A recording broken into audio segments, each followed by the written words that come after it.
Les essentiels du Sénat. Construire la sécurité sociale écologique. Moins d'un Français sur deux est en bonne santé à 65 ans. Les facteurs de risques environnementaux, tels que la pollution, l'exposition aux substances chimiques ou le changement climatique, contribuent à la survenue de plus de 100 maladies ou traumatismes. Or, l'État ne s'est pas doté des outils prospectifs pour faire face à la survenance plus fréquente d'événements climatiques.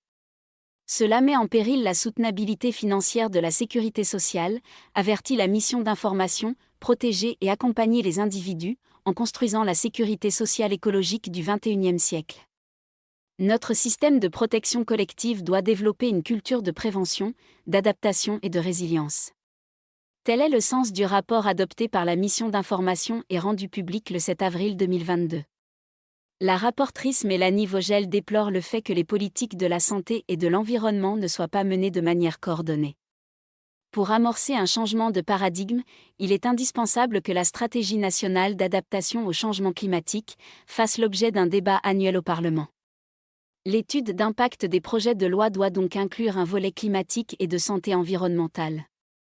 Par ailleurs, il est proposé que France Stratégie coordonne l'élaboration d'un plan d'adaptation de notre système de protection sociale, en intégrant une cartographie des risques.